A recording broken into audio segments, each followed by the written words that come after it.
What's going on, guys? I want to talk to you today about somebody that you probably know everything that he did during the civil rights movement, but you don't know his name, and that's Bayard Rustin. Bayard Rustin was affectionately named Mr. March. He was the Mr. March on Washington because of how integral he was to the entire process. Bayard Rustin helped to organize some of the most influential things that happened during the civil rights movement: the Freedom Rides, the March on Washington, several marches everywhere. In 1947, he was arrested alongside the group that he co-founded, CORE, Congress of Racial Equality. They were arrested for their Journey of Reconciliation, which was basically the prototype for what would become the Freedom Rides. They were trying to make sure or test the SCOTUS ruling on Morgan v. Commonwealth of Virginia. That ruling proved that discrimination based off of race and interstate travel was unconstitutional. He would spend 22 days in a North Carolina chain gang. The next year, in 1948, he would go all the way to India personally so that he could study nonviolent resistance underneath the Gandhian leaders at the time. And this was something that even Dr. King had said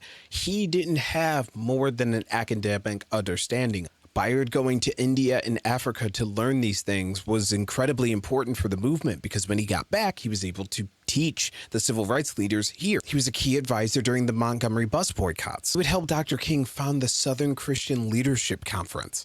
In a letter in December of 1956, he wrote to Dr. King that they absolutely needed to create a group that would unite the black leaders in the South. He helped to organize the Prayer Pilgrimage for Freedom. That was in 1957. In 1958 and 1959, him and A. Philip Randolph worked together to plan youth marches for integration of schools, which would bring us up to 1963 when he organized one of the largest marches in American history. Bayard Rustin and A. Philip Randolph helped to organize the March on Washington for Jobs and Freedom. So what was the issue with Bayard Rustin? If he was so influential and so important to the movement, why do we not learn about him? Why do we not know his name? Well, that's because Bayard Rustin was an out gay man. Not only was he a gay man, but he was a black man in the South, in America, in the 1950s. And on a cold but arguably steamy night in January of 1953, he was spotted having consensual sex with a partner in a parked car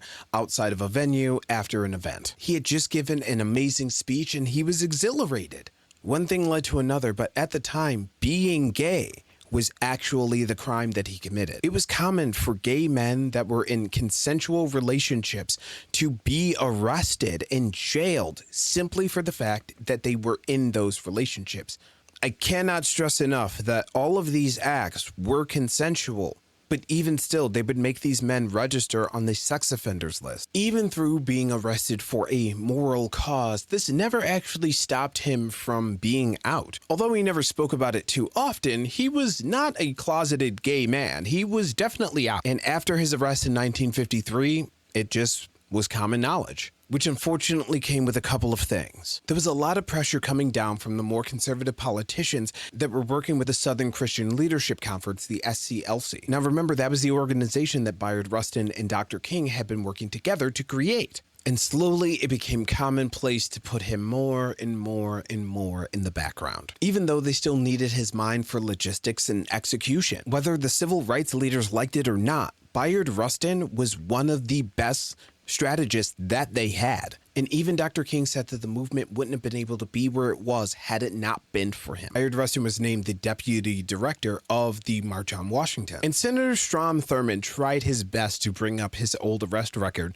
but by that time, the leadership had just been like, there's no way that we're getting rid of Bayard for any reason. We need him here. They still tried to not put him up front as much as they could, though. Even though at the March on Washington for Jobs and Freedom, that is the place where Dr. Martin Luther King Jr. gave his most famous speech of all time. Everybody knows that picture. The next week when the Times article came out about it, there was not a picture on the cover of Dr. Martin Luther King Jr. It was of Bayard Rustin. In his death in 1987, they never even mentioned in his obituary that he was a gay man, and they even tried to say that his partner at the time was an adopted son or an assistant that lived with him. Posthumously, in 2013, President Barack Obama gave him the Presidential Medal of Freedom, the highest honor a civilian can earn in the United States, not only as an activist for the Black community, but the LGBTQIA+ community as well. And finally, in February of 2020, Governor Gavin Newsom of California actually pardoned him for his crimes. I'm not going to mention that this is about 70 years too late, but the California statute that criminalized consensual sex with same-sex partners was abolished in 1975, and the governor's office has committed to the idea of pardoning all the people who were criminalized for that thing before it.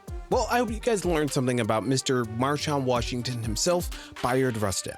Happy Pride Month, y'all.